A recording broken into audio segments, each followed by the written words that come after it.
On today's episode of the Unveiled podcast, Brace Harris and I discuss motivation, drivers, heuristics, biases, and consciousness, and whether trauma and suffering really needs to exist in order for us to aspire and to remember who we truly are. Yes, as you can tell from that short introduction, this is one of the Unveil metacognition episodes. We do discuss motivation and drivers and what leads us into behaving in ways that may not be as healthy for us as we want, but actually can seem extremely successful and functional on the surface. We describe how to understand the difference between a habit or a motivation or a behavior that's emanating from somewhere that's perhaps unhealthy, and how to understand when it's really just who you are and something innate to your characteristics. And yes, we do have a deep conversation about trauma and is it really necessary? And we come onto the reality that these things are really just perspectives, they're just beliefs, and as such we get to question our beliefs, we get to question our truths, and we get to question where our behaviors and our motivations really come from. And that's an us journey, and it's, yes, sometimes challenging, but it is our opportunity in this life. Boom. Hello, everyone. Welcome to the Unveil podcast. My name is Brace Harris. And my name's Victoria Fenton. And we are Unveil. Or Unveilers. Hello. It's gonna get into popular parlance. It really has to, and only Brits would say that, but like we need like popular parlance. Very fancy. I need to get back to America. I'm turning too British. No, I love it. It brings like this, well, it brings that sophisticated thing. Yeah, and I can say flavor. Anything in my accent. And it's like, oh, wow. Yeah. People will like, especially Americans, we love it. We'll lean in. It's like I do actually know what I'm talking about. It's not just because it's said in a British accent. There was a young lady who came up to me one time when I was working, and she asked me a question. She was like, "Could you tell me where the restroom is?" And I was like, with that accent, you could literally ask me anything, and I'll be like, "Yes, whatever you need." Right. Oh, and we have to, and that, like, honestly, around here, I'm saying restroom and grocery store and gas station, and I have to apologize to people because they're like, "Oh, sorry, yeah, no, yeah, I apologize." And I like that you have to apologize. It's like, "Oh, I'm so sorry for." I got a little mini lecture, and she listens to the podcast, so she'll hear this and she'll know that it was not a lecture at all. But we did both look at each other with horror in our eyes when she said, "I noticed you started Americanizing the spellings in your Instagram posts." I was like, "I know, I have to. Like, I have to turn into this American now." So yeah, we both like lamented Zeds for a little while, and how many L's Yes. do you guys have in words? Like, you just chop L's off for no real reason. I'm like, yeah, we love to throw L's in. Just L. No, out. Like, oh, you take them out. You take them out. Oh, no. We do take them out. We take them out a lot. Yeah, you haven't put enough in. I'm like, there should be another. But like, luckily, like the red squiggles on all of my like. Anyway, welcome to the Unveil podcast, guys. The saga of the American and the Brit, which, as people who have listened to us for a long time will know, that's actually what this podcast was nearly called. The Yank and the Brit. The Yank and the Brit. Yes, the Yank and the Brit. Yeah. Very nice. Well, friends and family, today we're going to kind of stick to the theme that we've had over the past couple of weeks, mindset integration with mind, body, soul. Today we're going to talk about, well, I'll just tell you the title. Where are we all going? Human drive and motivation. What moves us? Why do we do the things that we do? And I know we talk about this quite often. Why do we do the things we do? What is the motivation behind everything? And we have some insights into that on several different levels. So we're really excited to impart. Go ahead. And we're going to try and make this podcast not all, oh, it's trauma. The reason you do it is trauma. You're doing it because you're traumatized. Because whilst that's probably true, it's also literally it's true. It's also really difficult to just listen to that over and over again. And the realm of cognitive and behavioral neuroscience is fascinating. And the way it interfaces with emotional neurocognition, and also if you go into psychoneuroimmunology, which is when it brings in the body, there are a lot of disciplines of science where I mean, I think it pretty much does boil down to somehow you've adapted to doing this probably because of a stressor, but actually above that deep root cause thing, which becomes very complicated and repetitive over time, there's a lot of kind of stuff that's useful knowledge and stuff that you can map in yourself, because a lot of this stuff is just innate and some of it is acquired and learned. And if for us, always within everything that we do in our coaching, in our courses, in our whatever we're talking about, it's like, what is acquired versus what is innate? Because that's the interesting question. And it's not that everything acquired is wrong. It's not that everything acquired is kind of a maladaptation. But once you've delineated innate and acquired, you can get into the what's a maladaptation and a positive adaptation in the acquired, if that makes any sense. Absolutely. So the things that we have designed ourselves, the strategies.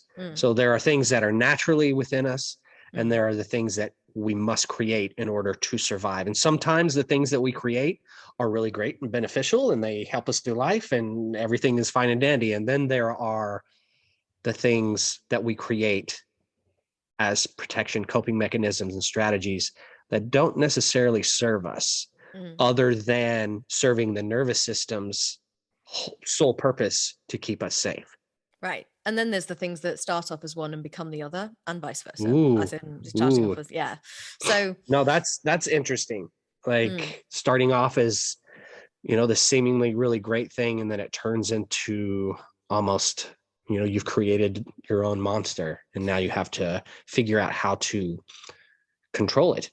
Yeah. And that's the reality as well. It's like so many of these things seem super functional. They actually give us functional adaptation benefit. Otherwise, we wouldn't keep them around. Like whilst Darwin science is not exactly entirely accurate, it's not just survival of the fittest, it works for this analogy. It's like the mutations that persist are those that have beneficial results in society, in the world, in Yes. physiology and all of that kind of stuff. So we're absolutely looking at, if you have an adaptation pattern, the typical reality is that even if it's maladaptive in one area, it's supremely functional in another, because otherwise you wouldn't have kept the strategy on. You would have let it go. Correct. Yeah. Correct. And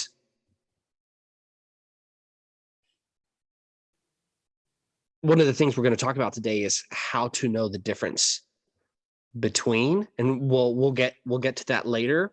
But first, do you want to talk about some of the unhealthy motivations, human drives? Sure. Actually, do you know what? And we did talk about this, and I didn't say this before we started, but what I actually want to start with is human design, just because people will know that I'm human design-y, and it's very easy to talk about motivation in human design from two perspectives. So one is the general, and for people who don't know human design, I was going to say I'll try and stick a timestamp code to skip over this bit, but that's a little bit too much involved. So just keep skipping forward 30 seconds in your podcast app of choice and get to the bit where we start talking about something different. But, human design is very much it shows you how your energy is designed to be strong and consistent. And therefore, when you are being distracted away from your innate, they call it definition, your innate energy, your innate kind of blueprint, whatever that means for you.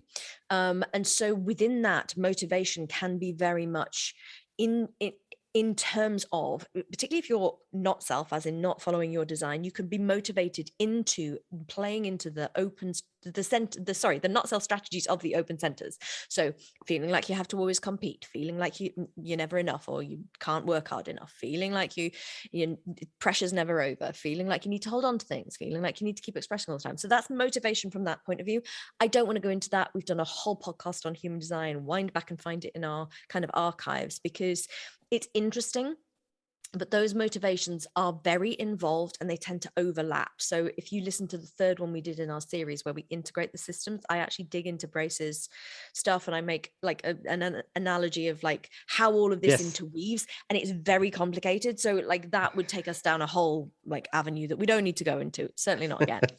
But the other thing to say on human design, which I haven't touched on publicly, particularly because it's kind of niche analysis, is that the underlying stuff, so the stuff that's beneath the line, which I have touched on slightly before, but particularly in the raised psychology side. So if you're familiar with human design, everything black is your psychology, because it's kind of the conscious person, but everything underneath the line is called color and then tone. But let's focus on color. And the color from a psychological perspective is literally psychological motivation. So there are 6 distinct ways that human design would say you are there to be motivated cognitively and psychologically. And so they are fear, hope, desire or want, need, guilt or conditioning influences, and then observer observed. So basically innocence and like kind of being on the outside. They're useful and fascinating, and the study of like psychology and human design and cognition and psychological motivation and transference is uber fascinating. And again, about 7 podcasts worth of content, which I'm not going to deliver today. I also think it's really important to say that when I list those and say fear, hope, desire, want, conditioning, or innocence and being on the outside, they influence everything that we're going to go on to talk about. Because what I see when I do deeper analysis of people is that when they are being motivated in what we're going to call unhealthy, we could be pedantic about our language, but we're not going to be, like what we're going to call unhealthy ways, motivated in unhealthy ways, they tend to be operating not in their innate motivational pull from a psychological perspective. But that, like, I love human design for what it can give. What I'm realizing the more I work on myself and the more that I deliver stuff to clients is that it's actually far more interesting to dig into the real life examples. It's way more like relevant rather than just these words which you have to aspire to. We had a whole conversation the other day about, you know, are you trying to be a manifestor, or are you just being a manifestor or being you and actually dealing with what happens? Right. And like figuring out what that even means. Right. Like right. truly at the core of it. And that's not a mental figure out. And that's just to close off the loop on human design. So if you're still skipping, we're about to finish. Like just to say, the whole thing with human design is it's not an attainment sheet when you get given your human design. There is a very distinct biochemical deconditioning process that will happen by default if you keep following your strategy and authority. That's it. It's not, oh, I have this imprint, I have to go away and be it. Human design says this is who you are. If you stop doing all the things that you're not, you'll end up at this person after 7 years. And that's interesting because that brings us right back to our topic for today. It's like most of the time, unhealthy motivations are the ones that take us away from who we innately are. They're the ones that are manipulative away from our innate drives and desires and characteristics. So little segue for anyone who's into human design and was like, why did Victoria mention motivation and psychology? We have, that's the kind of pocket version. And now let's dig into some kind of unhealthy motivations. And I think the point that we're going to end up making is that it's not whether the motivation is unhealthy or healthy. It's like the drive behind the motivation and the impetus behind it is the bit that makes it unhealthy. But all of these things that we talk about when we're talking about like our motivation to, say, succeed, become successful, fit in, like achieve a certain level of career, all of these things can have unhealthy baselines. Yes. Yeah. It's like, yeah, sorry, carry on, Bryce. You. No. Well, because all of those things can be influenced by things outside of ourselves greatly. Nailed it. Yeah. Because our number one goal is survival, stay safe, survival, stay safe, stay safe. If we adopt qualities that we feel will keep us in the tribe, the family, the community that we need in order for survival, we are going to lean into those more than other things, depending on where we are, what society that is, what family that is, what was going on in that family that has trickled down into how we were raised, where the values lie, not the core values that you're born with that are innately within you, but the values that you are taught, like this is right and this is wrong. Or worse than that, this is what success means and this is what is failure. Yes. Okay. Even better, because I wasn't hitting it. Thank you. Well, and that's it. So it's you absolutely nailed it in terms of the internal, external. So it's like I have a problem with people who don't think that people need external validation. There are a load of memes floating around the internet about it's an inside job and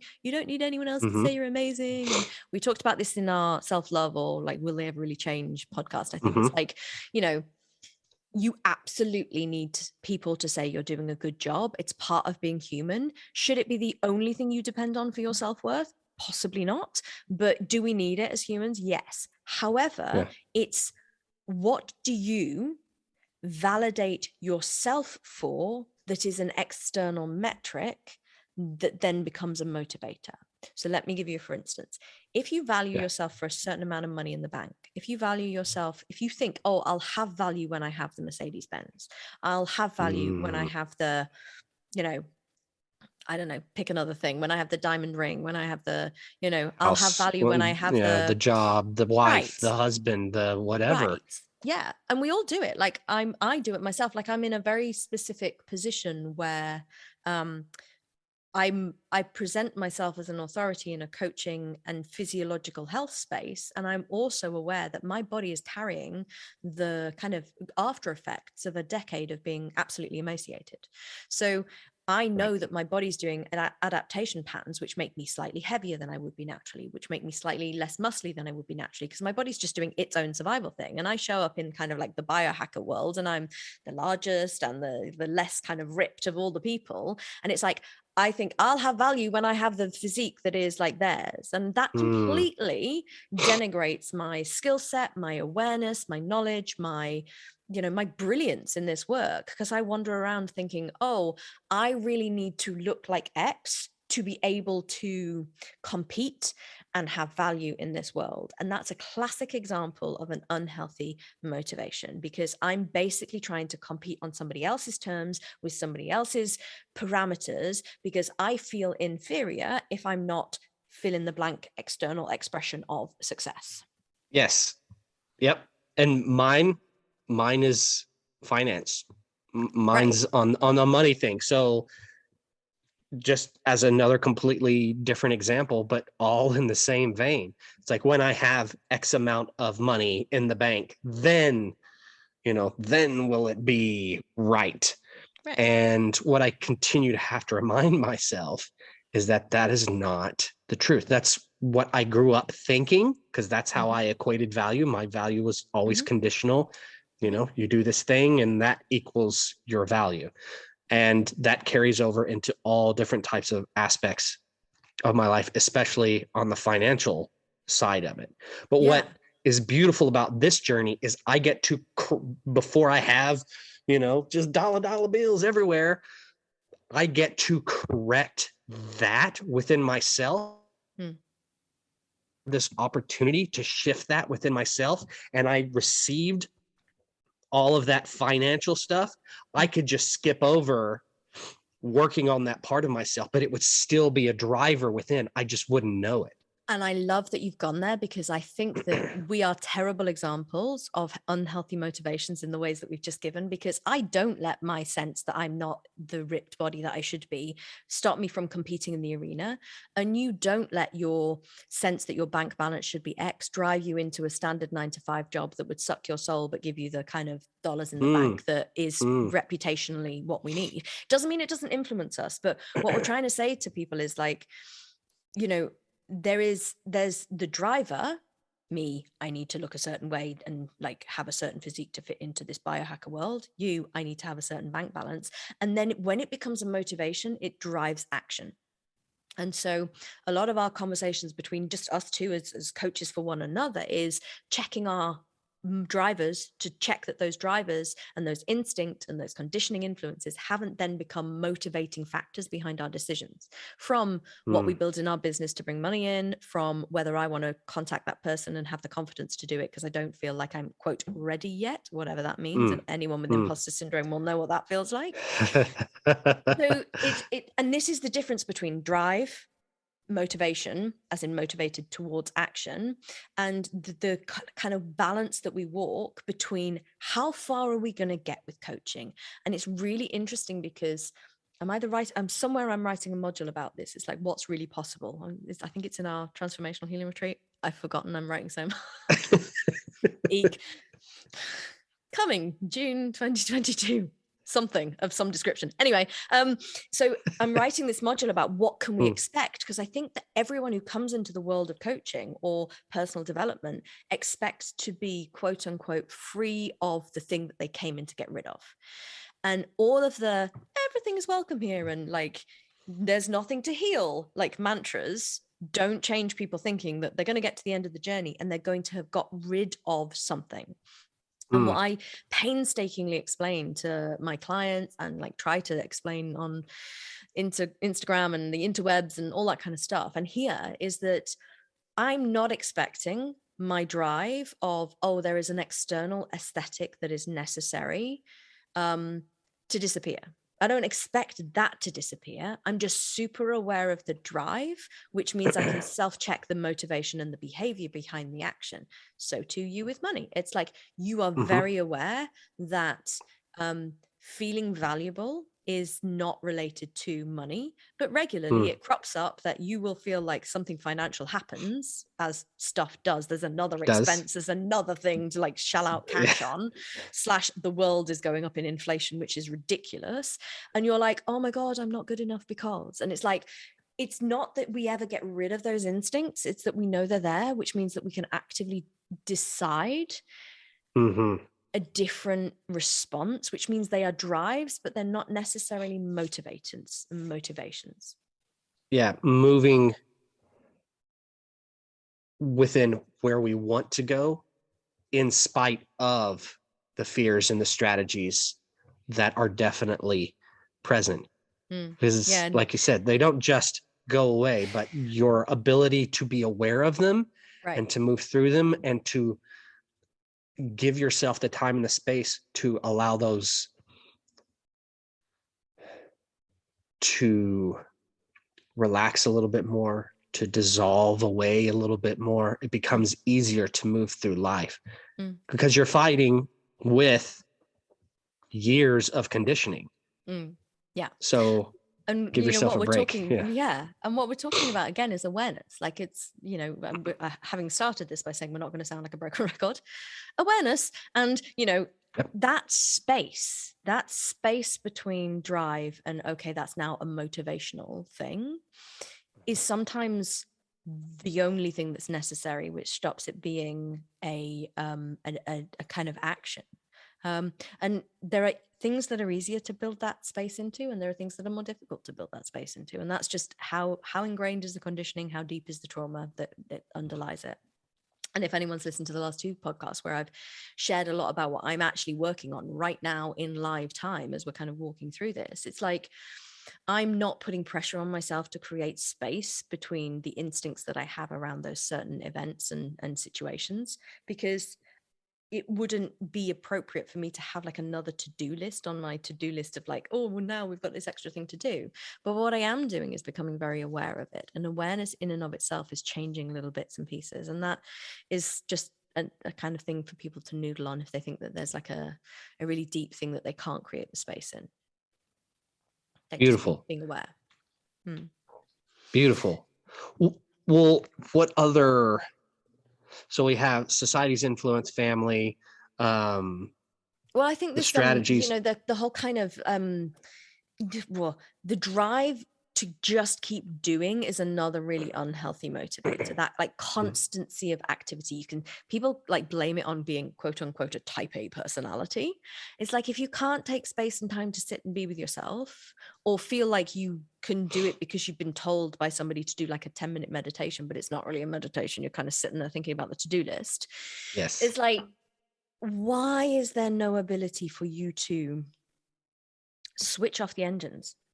Like what would really happen if you switched off the engines? Like what is that? What's underneath that? And if you feel like it's impossible, it's probably an unhealthy motivation. Yeah. I have a client that he's like, when he goes on vacation, he's never on vacation. Like he's never on vacation. He's like, he's always thinking about work and, he's never fully present. And the thing that we get to work on is, why do you think that is? It's like, because there are a lot of beautiful things that come from his ability to work super hard and just drive, but it also costs him at the same time. It's like, okay, how do we find that balance? Where can we keep that drive and respect how he's kind of naturally become, but also let go of some of the more unhealthy patterns. It's like when you're on vacation, he wants to be with his family. He just doesn't know how to let go of the work side, because there's something there. If I let go, what's going to happen? And we get to explore what that is for him, just as another example. And that's a really good thing to actually, and this is not kind of in the order of like linear fashion, but like how to know the difference, which we'll come on to in more detail a bit later. But if it went away, would you be okay? And that's the Great question. classic thing. If you want to work out whether it's a driver, innate, something that's part of you, something that you love, it's something you enjoy, one thing, versus coping strategy. Because if it's a coping strategy, it's effectively a security blanket. And if you're in that space of, wow, if you took this away from me, my life would fall apart in some way, or I would feel really dysregulated or out of control or unsafe or whatever it is. It's like, oh, okay, you're basically a toddler with a security blanket, not to be patronizing, like we all have them. And there's this, okay, so that's a great question. If you're stuck in this thing of like, oh, but I really love working. I really love being on all the time. I really love... we have a guest in the room with us. Like, for those of you who have been with us throughout, Riley occasionally makes appearances, and she's in with Brace today, and so she's deciding to make her presence known, because she definitely agreed with me. She agreed with the question. She did. She was that was an affirmative of, ask yourself, if it goes away, would I be okay? Because it's that the difference between like something that is like emanating from your life essence versus something that you are being chained to and pulled forward towards is that's how to work out whether it's that. And a lot of my type A people, they're like, oh no, I really love it. And it's like, that's kind of things like if you have nothing else in your life but the thing, that's another signal that it's probably not exactly just a natural innate part of you.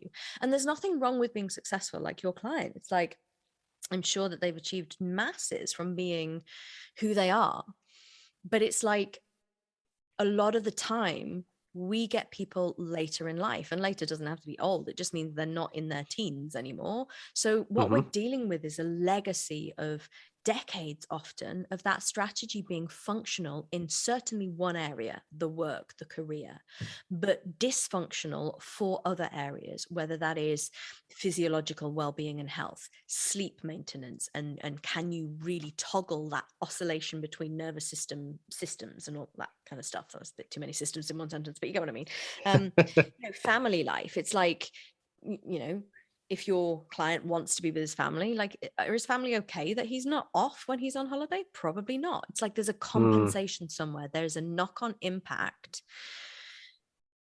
And just to be clear as well, that doesn't mean that if your actions compromise somebody else's by default an unhealthy motivation. It just doesn't. Like, sometimes us putting ourselves first causes a ripple effect that has negative consequences for other people, but that's actually coming from a place of strength, not a place of panicky, oh my God, I need to be on all the time. But if it's an all the time thing, if it's an every holiday thing, not the one where there's a big launch coming up or a big project on the table, but the every time, undoubtedly places strain on relationships. Very much so. And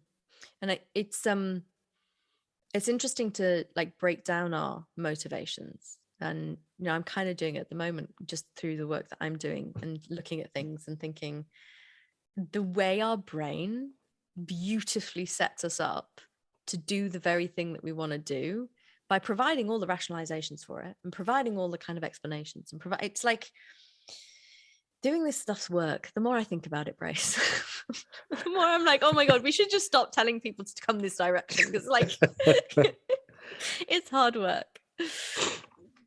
It is, but anything worth doing, Right. And it's that It's interesting because I kind of am realizing how many of our received wisdoms, particularly from even ancient sources, I don't know if this is relevant, but I'm going to go here because it's coming out of my mouth. Bring it. Even welcome to an Unveil segue.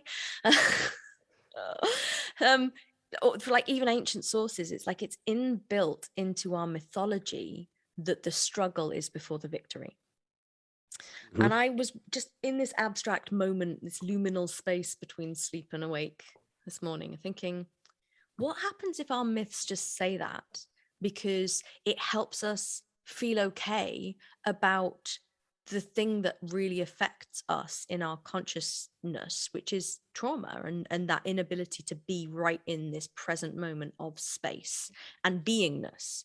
And if I think about everything, like really, we shouldn't have motivations. We should just be in a space of beingness all the time. And the beingness is the thing that is the drive. Like I'm here in this space and this is right. And now I'm here in this space and this is right. And that should be the motivation and the drive. But everything else is kind of societal. It's like we need to be in a certain place. I should be at this point by this age. That's another classic in unhealthy motivation, by the Oh way, yeah. external milestone metrics.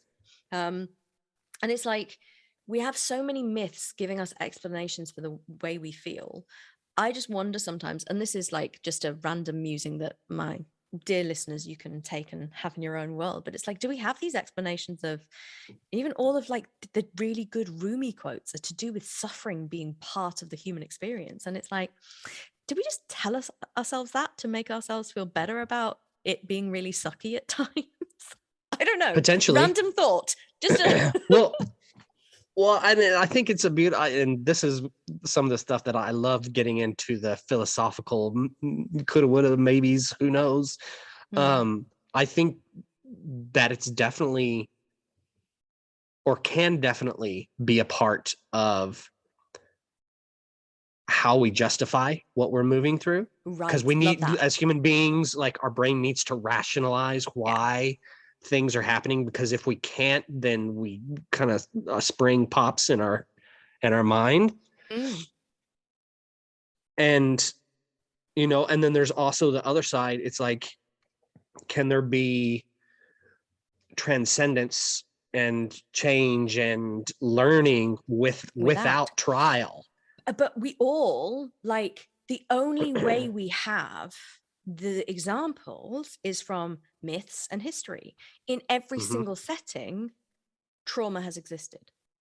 So it's like in every single one of our histories and myths where we have this So it's adage, always like got some kind of other thing added on. There's no pure right like storyline ever. Yeah. And there it's is always no influenced. Yeah. 100%. And there's no and they're really good stories. Like I mean, you can actually study story writing, and you can actually do the whole kind of, you need to have the mythological hero's journey. Like it's classic. But why is it classic? It's classic because it's been around forever. But it's also been around forever. Trauma, like the whole thing of like, I mean, it's like we can associate with it. And you're the religious one, like the whole like eating the apple in the garden, it's like fall from grace is written into the creation of humanity. It's like, so we start from being screwed before anything else happens. It's like, again, is that just a story that like we tell ourselves to distract us from the oneness and the everything and the beingness that we are? I'm sorry, this has nothing to do with motivation, but like, well, I think it has been used to do that. I don't know necessarily the original reason that may, or well, I don't think that the garden personally is a legitimate, this is exactly what happened. I think it's a story to teach a lesson. And you just nailed it. It's like we have made sense of our history through myths and legends that we have told ourselves. And inbuilt into every single one of these myths and legends is, I need to understand this thing that is essentially a fall from grace. It happens in every myth, every decent myth. And it's like, is it true, Brace? Are we fallen, or are we truly saved and we just need to get over our stuff? Or is the natural law of the universe destruction, birth, destruction, birth, destruction, birth, like And I think cycle that over and depends. over. Well, and I think that's a really difficult question to answer, because the only people that we can ask are people who have been part of the conditioned humanity. So you ask a chiropractor, and it's written into their 33 principles of like something to do with the universal force is only destructive, or something like that. Look up 33 principles of chiropractic. It's all about there is a force that can only destroy. And it's like, yeah, but still, you're just trying to understand something that we don't really understand. And it's like, I don't Right, know. because Anyway, we have the human word destroy, yeah, and then there's a definition that pops up in your own mind yeah, as destruction is a bad thing. And it's like, mm, is it though? Or is that right. just how we've defined it because that makes us feel more safe? Mm.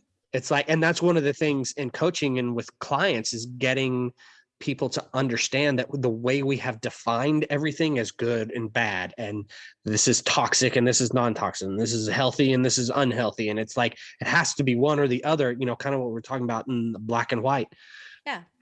It's like we get to redefine how people see themselves, how they see their strategies, their motivations, their drives, And I've been in that place for, like, we've had without. lots of conversations about that. The thing that I'm adding into my concept at the moment is, what happens if we just assume that instead of like dropping the struggle, we feel we have to reframe it, and we rephrase it as like this hero's journey. You and I have had conversations about my journey, and it's like, isn't that just a nice way I tell it to myself to make myself okay about the fact that my life went to hell in a handcart when I was 17? Probably. It's like you, and it's, I don't know the I think answer. This is on some level it is.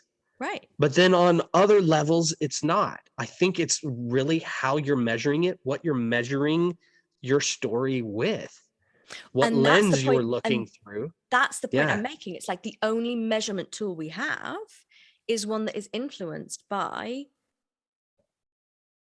anything that takes us out of beingness. And so we make the story of Ooh. coming back to the beingness the point of human existence, because it makes us feel safer. So is there any truth, like real truth, or is truth only what you make it? It's literally And what I it's was getting to in this unique like to each individual. space in this morning. I was like, because I think I've always tried to make the point of trauma doesn't exist because everything is part of consciousness, and therefore anything that's challenging must be part of the oneness, and therefore it has to be meant to be. And I was like, or the beingness is where we're always trying to get back to, but something takes us away from the beingness. And as human beings, we've made that remembering the point, and we think it's poetic, and we're like, oh, we have to forget to remember, and it's beautiful. And it's like, we could just not forget in the first place, maybe. Honestly, this is spitballing like half ideas that have nothing to do with motivation, but this is where my Right. brain's been, and this is what Brace and I tend to do off podcast, but you can benefit from our like, and these are the conversations that I feel are not had enough. And maybe I'm just not in the right circles, but it's like, we will come on to some practical stuff about away from motivations and toward motivations, and about heuristics, and about, how like the baseline of human dynamics and all that kind of stuff, because it's relevant, and we've like loosely titled this podcast something to do with motivation. But I think the reason why my instinct was to bring that up today is because there are always questions alive in me about whether what we're talking about right now will be completely invalidated by the next round of science that comes along. And I'm really okay with that. Like, all we can do is help the human beings that we are in contact with right now. And my mission at this moment is to end people's suffering. It's to take people who are in pain and to support them to not be in pain anymore. Psychological, emotional, physical, social. And so everything that we offer at Unveil comes through my unique skill set of ending suffering, and Brace's unique skill set of allowing people to see what's really possible in their lives. And that's how we dovetail together our world. But it's always fascinating for me to contemplate a life where I'm not needed because suffering doesn't exist in the first place. It would be amazing if we didn't need me. perhaps not in this lifetime, because I feel like I'm quite essential right now, but like next, can I have a different mission next time? Can I be like on, the party bus? Can I just do the celebrations? You go from the healer medicine woman to the party bus driver. Right. Literally, I want my own Venga bus for anyone who's old enough to remember that. Wow. I was going to sing it, but I know you get on to me about rights to stuff. No, don't sing it. We will get taken down on YouTube. No. Also, your ego and your kind of like standing and reputation in the world will disappear because you know all the words to Venga Bus. I know it for a fact. You know I do. You know what I do. Out here we have the Six Flags, which you and I went to. I have a 2-year season pass too. Yeah, that was their like commercial. They would play that song and they had a character guy that would like break dance and stuff to the Venga Bus song at That's Six Flags. It's so incongruous with Six Flags as well. That doesn't make any sense to me. Now I've been to... Anywho, welcome to the Unveil podcast, guys, where we go from deep contemplations of consciousness to the Venga Bus within a minute. I do like being your friend, Bryce. Well, I love it. Well, because I'm glad you went there with the deeper, more philosophical stuff. I think that just getting people's minds thinking about their world in a much different way. Maybe they agree with it, maybe they don't. I don't think that's the point of it. It's just to get you thinking, to get you seeing differently. And the more often you do that, the more you start to see your world, how you have built your world, your inner workings as well.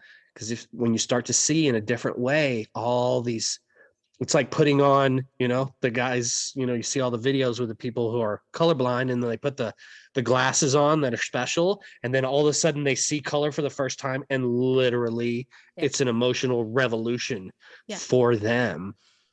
Like, this is what we do. And I think the bedrock people, of, I think the bedrock of what I was trying to say, and we help people unveil. See, I didn't even know where I was going. Right. Thank you. I think the bedrock of that point that you've just made as well is that the more we can bring you into these areas of the unknown, where no matter where Grace and I went in that conversation, there was no answer. It was just an unknown, a contemplative, but also an exposure of the fact that it's all about belief. It's all about perception.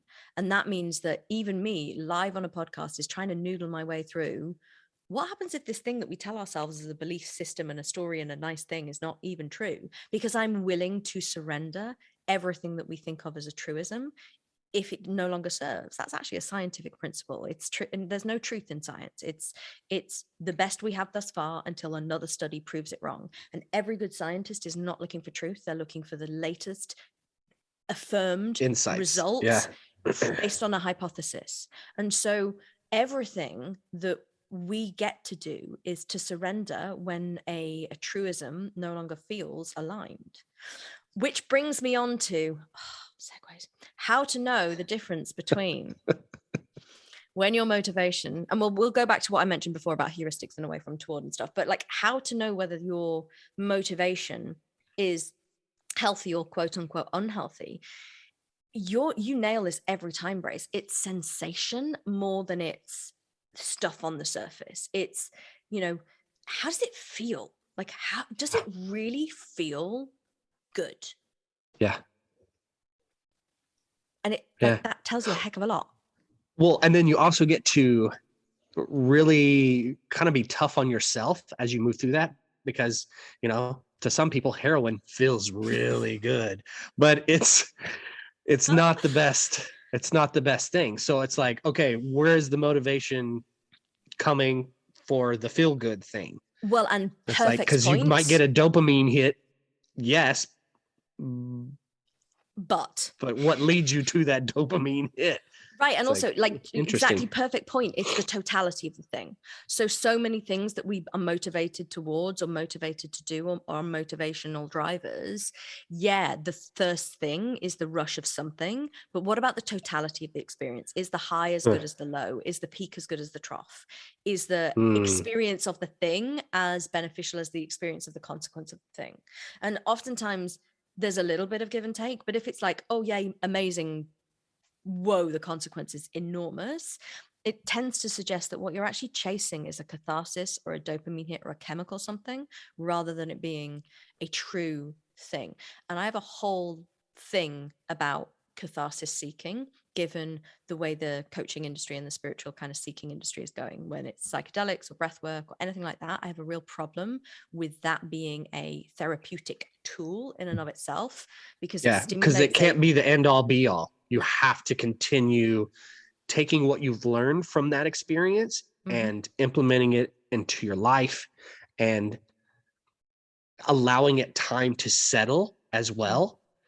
One of the things that I have noticed when I have had an aha, I know that I need to give myself time to let it settle, because when the shine wears off and other other old patterns start to come back, then you start to question, is like, was that real? Was it not real? Did I really heal myself? Did I not? It's like, all right, slow down, chief. And that right there, that is a perfect description. And I love Brace's vulnerability today, because like, if it was really healing, the patterns wouldn't come back. Like, there is something about sustainable change that is slow, it's boring, it doesn't look like a lot on the surface, it feels like you're not doing anything, although sometimes it can neurologically feel like a lot. But those kind of catharsis moments, or as we're talking about motivations, that heroin hit's probably a bit extreme, but you know, that thrill that you get from pushing that project over the line because you worked all hours that God sends and not slept at all, you're literally running on ketones by that point, and adrenaline. Yep. And that's chemically amazing. So too intermittent fasting and keto diets and all of the other people out there who think that they're feeling amazing because they're not eating anything. It's like, your chemistry is just giving you all of the things you need to survive, because you're literally in stress mode. So your body's going, okay, we can't feel anything right now, we can't feel pain, we can't feel like stress, so we're just going to give us a ton of like ketones and chemicals and cortisol and adrenaline and all that sort of stuff. And that's physiologically numb. It's not actually physiologically high. Breathwork and psychedelics slightly differently. It will release a cascade of hormones and chemicals, and depending on whether there's substances involved and whether they're plants or whether it's like medical grade stuff, the whole thing is very, very specific and very non-ordinary. They're literally called non-ordinary states. Breathwork slightly differently, because you're creating a different amount of CO2 and various Oxygen. gases. Yeah. And also, like, anybody in Britain, we're it's interesting because Wim Hof is doing a series at the moment on BBC, and it's getting like 10 celebrities or whatever to go into the extreme cold states that he takes people. So it's extreme cold exposure, it's breath work sessions, it's all that kind of stuff. And I'm watching it, and I kind of finish the program every night feeling just like a sense about it, because whilst there is huge benefit to these kind of modalities, they are not enough in and of themselves to create lasting and sustainable change. They're enough for an aha. They are an open doorway. They are, I think last night I kind of caught the end of it because I was working late, but Gabby Logan, who is somebody the Brits will know, kind of had a breathwork session with Wim Hof, and she was like, by round 4, I was having this very masculine energy come through, and it transpires she'd lost her brother when she was 19. And it was like clearly a very healing moment for her, and very kind of awakening something or rekindling something that she'd lost.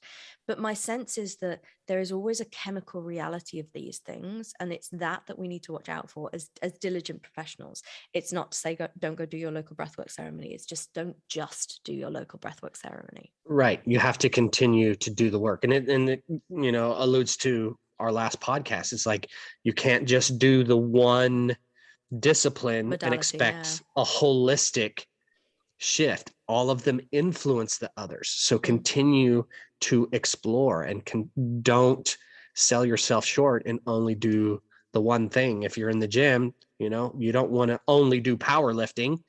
There needs to be heavyweight, small reps, lightweight, high reps. You need to make everything run efficiently and balanced. Well, you don't need to, but at Unveil, we think that is the best approach to and it's dependent on your goals. So if you're going to compete as a powerlifter, probably just powerlift. It's a really good idea. But like, we're not about specific goal targeting at Unveil. We're very much about like the holistic human. And I think the other thing to say as well, in context of this, and sort of leading on from where you've led us. It's that don't beat yourself up if you've gone to one of these ceremonies and you kind of felt amazing and then you've let it go, or you've dropped back, or you've let the patterns creep back in, or you've like stepped off the bandwagon. It's like the bandwagon doesn't exist. The only thing that really exists is the track that you're on. And we tend to try to jump on a bandwagon on a track that we're not really on, and we fall off the bandwagon. And we're like, oh my God, we've fallen off the bandwagon. We've kind of let ourselves. It's like, no, you were never really on that track. You were just hitching a ride. So let's go back. Let's go to the point at which the tracks diverge, and let's get you onto that track in your own wagon. And then the bandwagon, it doesn't really matter. It's like, are you on it? It doesn't matter. It's not part of your journey. Yeah. That's a really great analogy, by the way. I've just come up with that. That's amazing. Well done, Victoria. The road is long.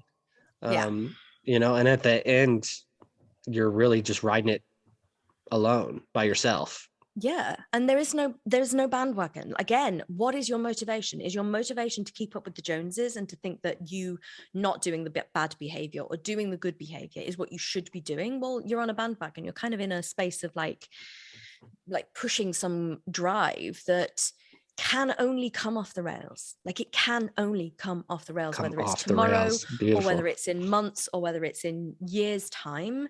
And oftentimes I obviously in my functional medicine practice, I would get people coming to me at 40 with the really bad chronic illness. And it's like, the reason I jumped into coaching rather than functional medicine is because it's not like I can give you a supplement protocol that's going to course correct a decade-long behavior pattern of running your body into the ground, or never getting what you need, or never taking time for yourself, whatever it is. It's like no. This is you finally at 40 careering off the tracks, and that's yeah. I spoke with a guy one time. He was like, I paid for all of this. I'm super successful. And then I was just like going down. So I paid for all these supplements and all these tests and all these things and, peptides and hacking and all and he was like, but it didn't help. Of course He's like, it helped a little bit, but not like because he was still living the same way and was like, okay, I'm just going to, change. You think of a race car, you only change one tire. One part, yeah. Yeah. I mean, the other three Lewis Hamilton wouldn't even get very far with that. Yeah. Yeah. And the thing, like the other three, that's like really important when I'm like, I really have a kind of my own marketing problem with our Unveil Premier stuff. It's because people think the sexy stuff is the stuff that I do with Aura rings. You see, I wear it every week if you're watching YouTube, and with the supplements that I can do, and like looking at your biomarkers and all that stuff. And it's like, if you go on our website or read any of our Premier material, we have a deck about it. It's like coaching is the heart of what we do, because most of the time your physiological compromise is to do with the way you're driving your vehicle, not the fuel you're using. It's like exactly the same as when you go to a gas station slash garage, petrol, and you're filling up, and it's like you've got those 3 grades of fuel. It's like, yeah, sure, the premium grade is still amazing, but if you're putting premium grade fuel into that car that you've only changed 1 tire on, that makes no difference. It's not the fuel at that point. It's the whole engine, the whole machinery, the whole being, the chassis, we really shouldn't do car analogies because that's about my knowledge. Perfect. But whatever. Yeah, it's everything. And it really is this kind of sense that there's way more to what motivates you, just bringing it back onto topic, than, because healing can be a motivator. Like I've lost count of the amount of times that just being well is a motivation. And I am never going to say to anyone that that's an unhealthy motivation. But at that point, we get to look at, what does healthy mean? All the other. Yeah. Why? Like, who are you getting healthy for? What is the thing that is healthy that doesn't exist at what you perceive as unhealthy? Are you preventing yourself from living your dreams because you're not quote unquote healthy enough yet? All of these things become less about what the motivator is, because nobody can criticize someone for having the motivation of being healthy. But is your healthy really healthy, just generally healthy, or a size, sizes don't translate, but like a size 6 here, a size 0 there, supermodel with like abs and whatever? Like, is that your version of healthy? Because that's not actually healthy. That's just cosmetically, currently aesthetically appealing to people. And Yeah. this is so interesting. It's like digging into motivation isn't just about saying, does it come from a place of like noble intent, or does it come from a place of negative aspiration? That's not it. Motivation is very much about the inner workings of what you're trying to make up for. Honestly, what you're trying to make up for, the weaknesses that you perceive that you're trying to make up for. What are you trying to make up for? That is great. And I would ask everyone listening right now, just, I'm sure something has popped up in your head about, oh, I do this, or maybe I do this, or maybe. Ask yourself that question. What are you trying to make up for? Even if you're not, just ask yourself the question and just allow yourself to just honestly reflect. No judgment. Just allow yourself to reflect on that question. It's such a powerful question to ask yourself. What are you trying to make up for? And I love what you just said about, like, even if you're not, even if you listen to the questions that we ask you at times, it's like that, would you be okay if it went away? Even if you're convinced, absolutely convinced that you're not trying to make up for something and you would be okay if the thing went away, if you're really convinced, you would have no fear about asking the question in the first place. Ooh, challenge. And that's a beautiful thing.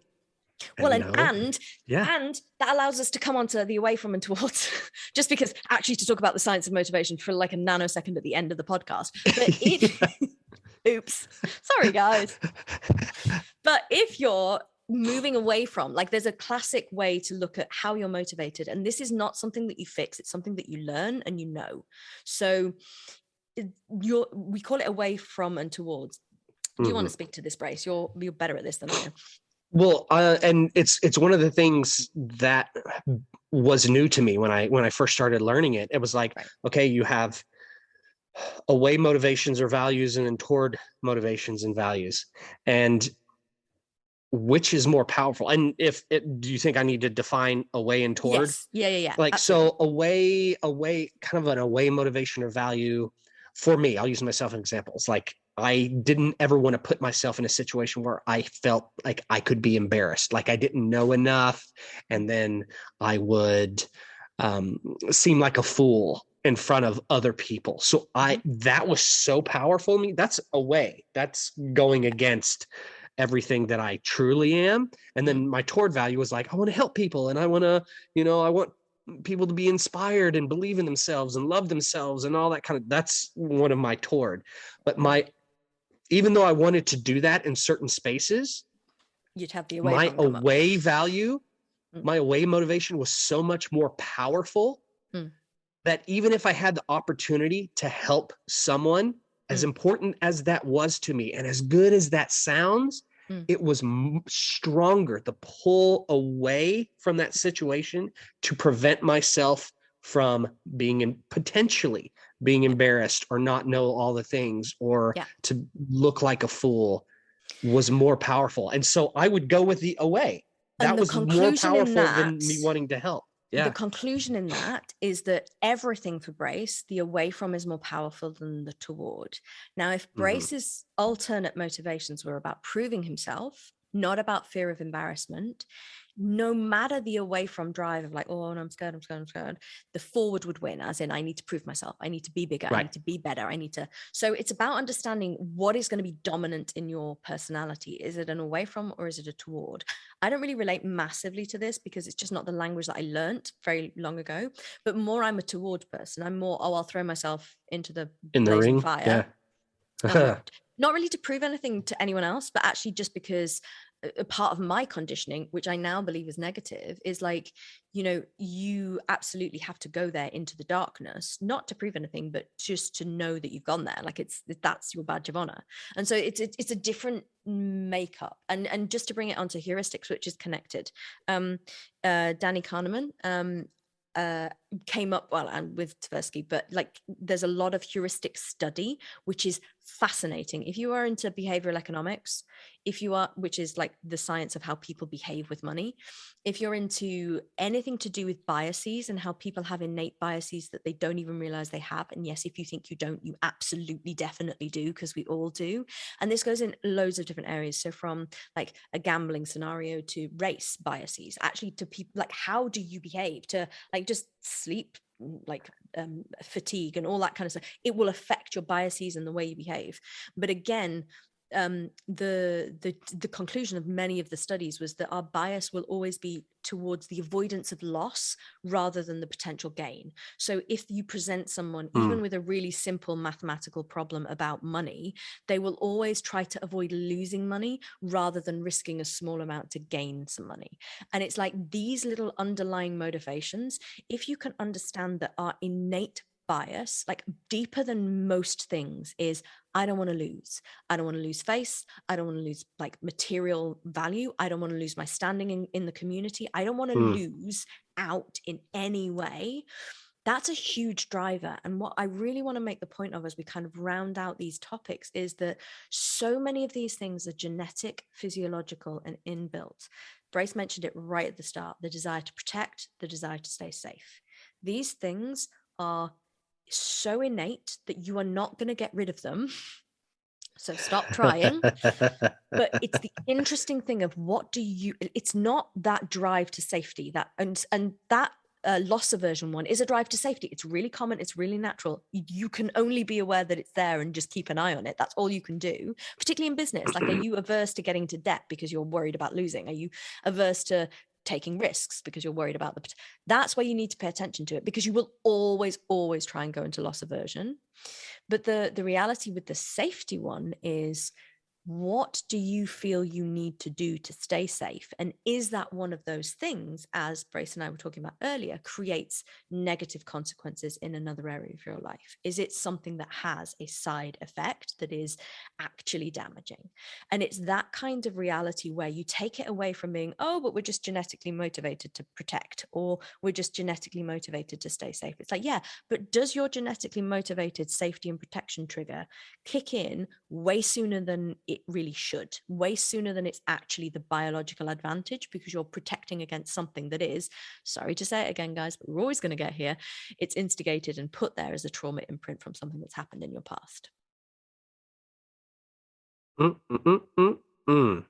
Like, even as you were speaking, I was like going through my own inventory. through my own stuff. So yeah. I like our beautiful audience out there, like, as you guys move through and process everything, know that both Victoria and I do our own bit of processing as we talk and move through. So having you guys there to listen, for us to speak to, actually helps us along in our own personal journeys as well. So we all get to do this together. Don't you always find that you've like got a client who's got the precise problem that you needed to hear yourself speak on that day? It's just it's like teaching is where you learn the most, almost. Right. Yeah. It's like, and as you teach, you learn so much. And we are so like in the process. And it's funny actually just having the thought process about this topic, because people often say to me, well, how did I start learning a lot of what I started learning, particularly so young? And so obviously, if you listen to the Human Design podcast, you know, I kind of got into that because my mum was there and I got sick, and it was kind of like, it then became really big because I was like, oh my God, if I just know who I am, then I'll stop having these quote psychological problems. But I then very quickly, Audible had just come out when I got sick. So the Audible subscription, it didn't even belong to Amazon. I'm one of those old people who have an Audible account that Amazon did not possess. So it wasn't part of Amazon. So I just used to get audiobooks which would help explain the human condition to me. So a lot of my studying has been done in this way. And one of the first books I got was, I think it's called Thinking Fast, Thinking Slow. That may not be what it is. I'll put the right thing in the show notes. I can't remember the Danny Kahneman book. He's done a few now, but it was that on audiobook. And I remember very vividly, like mowing the lawn. Is that a very British thing to say? Cutting the grass, nope. Whatever, mowing the lawn. Yeah. Yeah, we mow the lawn. Mowing the lawn in our place in Ashfington, which is in the beautiful Devon countryside, but it's hilly. So literally to mow not a very big lawn was a big undertaking, because it was up and down this hill and trying to get into it. So it was a lot. And I remember just listening to this behavioral economic, I vividly remember listening to this behavioral economics stuff and all about heuristics, and really starting to understand psychology isn't just, you know, the psychotherapeutic side of it, and it's certainly not the psychiatric neurotransmitter side. There's so much behind the neuroscience and the behavioral side of it, and it sent me on a huge journey. And I really value audiobooks. If anybody out there is interested in this world at all, and you're like literally not getting sated by the Unveil podcast, yes, there are How loads could of other that podcasts. even be? I know, But how is that I'm even sure possible? there's at least one additional need. Like, aren't we supposed to be like the holistic, we provide everything? So, anyway, so yes, there's a load of other podcasts in this vein. You know, they'll all come up under like, I don't even know, right? Science and spirituality or personal development or whatever. But audiobooks are great. And I listened to biographies a lot. Biographies of like people who built businesses, or biographies of people who did things in a different way. So like the biography about the Walmart development is fascinating, because it's to do with supply chain infrastructure and actually the thinking differently about systems. The Zappos creator biography is fascinating. The biography of George Finney, who's like the leading philanthropist, super fascinating, because these people just think in different ways. And this is how I got started in understanding the human condition, because it really got me thinking about, okay, there's not just one way to do things. Like for every Bill Gates in the world who's keeping on to all his money and like building foundations, you've got people like Finney who are literally aiming to die penniless, anonymously. It's like, what? And when you look at this, it's like, these are the motivations. Like you've got Bill Gates, who's setting up foundation, who's trying to do health drives and probably trying to make a gazillion squid in the background and buying up a ton of land. And we'll not get into that political argument.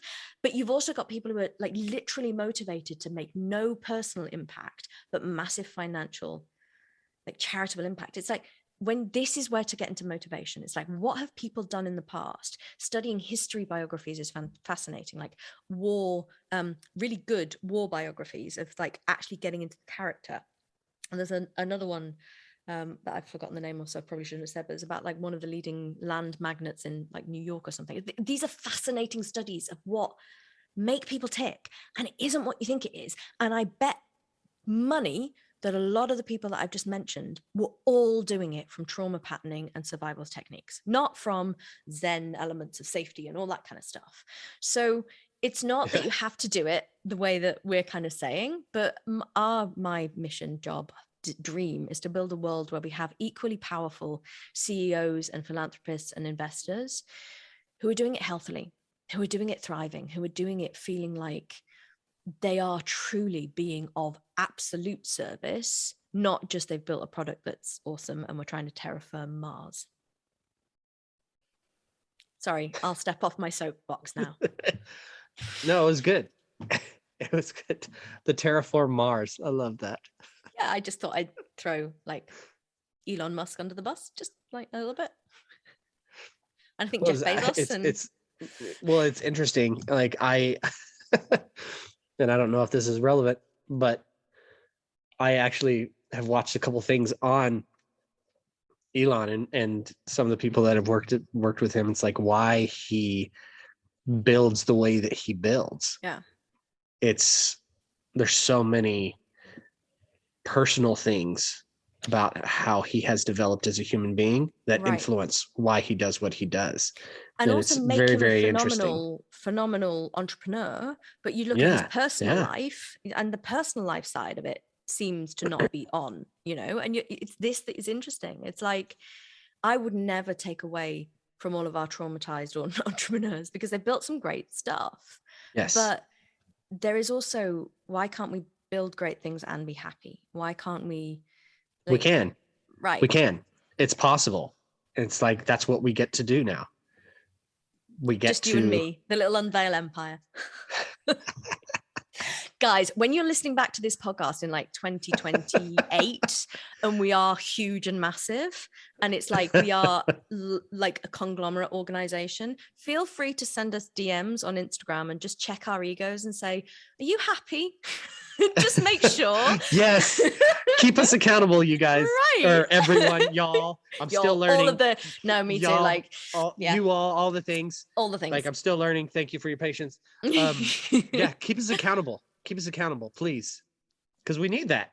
Right. This is a community thing. This isn't individuals going off and, to the sunset on their own. We need each other. And I finalized our email nurture sequences, and we literally are trying to do things differently. We're not interested in tying people into sequences and funnels and stuff like that, as we've mentioned quite a few times, just because it's the phase of our build that we're in.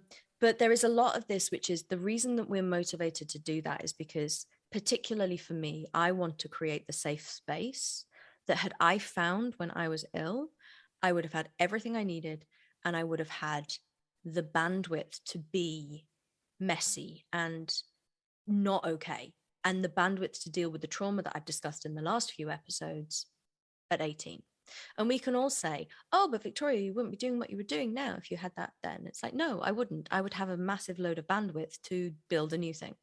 And it's because if you had had it then, it would have already been built. It would have already been built. And then we could, I'd have the capacity. It's like with the development of fire. I'd have the capacity to build the next thing. And I don't get that in this lifetime. I need to spend the first 5 and a bit years doing my stuff in order to get to the point where we can build the infrastructure, which is the safe space and the neurologically appropriate healing venue for everyone. Great honor in that. Have we talked about motivation at all today, Grace? Good luck me, so. Writing the show notes and recording the intro. Well, I think so, and I think we've approached it from way more angles and ways than we initially had discussed. My notepad. Par for the course. Right. Yeah, par for the course. But I hope this episode got everyone thinking potentially in a different way. Yeah. And knowing that we get to do that and that it can be fun. Like, it doesn't have to, it's complex, but it doesn't have to be, to steal what you've said in the past. It's complex, but it doesn't have to be this process. It gets to be fun and exciting and it gets wonderful. To be unknown as well. It gets to be like an adventure into the unknown. We're not like venture. There's something there's something that Boyd Varty says, and I'm gonna mess this up, but it's like it's about the unsafety. If you can find safety in the unsafety of setting off to a destination that you don't know where it is, but you'll get there, it's like that is the magic of the personal journey. It's like finding that safety in the fact that this isn't a known, this isn't an identifiable, quantifiable thing. It's an uncertain adventure that we all get to take. And the only thing that we do as like guides in this is take a bit of the like burden that you can yell at us when it all feels like it's going wrong. It's like, that's what it's about, because we can't give it a nobody. And if anybody's saying online to you that they can give you the 6-step instruction for anything, particularly inner work stuff, it's like, it doesn't exist. This is a personal journey. This is not about how I did it, how Brace has done it. It's about how you get to do it by having not even the courage, just the willingness to just step off that ledge and know that you don't know how far down it is, but you'll get there. And there's a parachute that you can pull at some point. That's right. You are in your own hands, everyone. You're in your own hands. And if we can't trust ourselves to be in our own hands, that may be something to look into. And then the best part is you don't have to look into that alone. You get to do that with us. Yeah. And just by listening to this podcast and allowing yourself to trust in us, like, just spoiling a little bit of the behind the scenes work a little bit. when I sit down to record this podcast with you, what I do is I'm very intentional that I want this experience when you're listening to us to feel as safe, as warm, as entertaining, as if you were in the room being coached by either one of us. Because we know that, yes, we have fancy techniques, and yes, we have like bells and whistles and insight and intuition. But so much of the work in coaching is being a nervous system that can help someone else co-regulate to it. So much of it is that. And so what we're trying to do in this podcast is offer that to you for free, for interest's sake, without even really telling you that we're doing it, just so that you get to, on a Monday morning, think, oh, I'm going to listen to Brace and Victoria. And it's that essence that is why we do this. We want to give people that opportunity to maybe not even get the topic, maybe have got totally lost way back when I was waffling on about, is trauma real? But, get the sense that we are home, we are a safe place, and we are always a place that you can land if you need that. Beautifully said. Beautifully said. I have nothing to add. That was perfect. I really enjoyed Which is that also episode. par for the course. Yeah. But this is so much fun. Yeah, so much fun and amazing. Fun. And we hope everyone pulled so much from this. DM us, send us an email if you have things that you want us to discuss. If you have questions for us that you may be moving through, let us know. Let us know what's going on. And how we can help. We're here. Yeah. We literally make up our topics about a minute before we record these. So if you have a topic request, let us know. We'll talk about it, because we can, and we will, and we'll happily support you. If you want to be coached live on the podcast, let us know. If you have a question that you just want answered that you don't want to be coached live on, let us know. And if you're a coach or somebody who's a professional in the space and would like to use the Unveil platform to get your voice out there because you feel like you have something to add, let us know. We will happily please taking on interviews at this moment in time. If you're interested and you're just like, who are these random people, and are they really this weird in real life, and you want to spend 2 days with us on the 11th and 12th of June, you'll find out that the answer is yes. And you can join our workshop. We'd love to see you there. Yes. Yeah. Oh, unveilenterprises.com/workshop. Link in show notes. But for now, my name is Brace Harris. And my name is Victoria Fenton. And we are Unveil. Stay informed with all things Unveil. Sign up for the newsletter at unveilenterprises.com/sign up.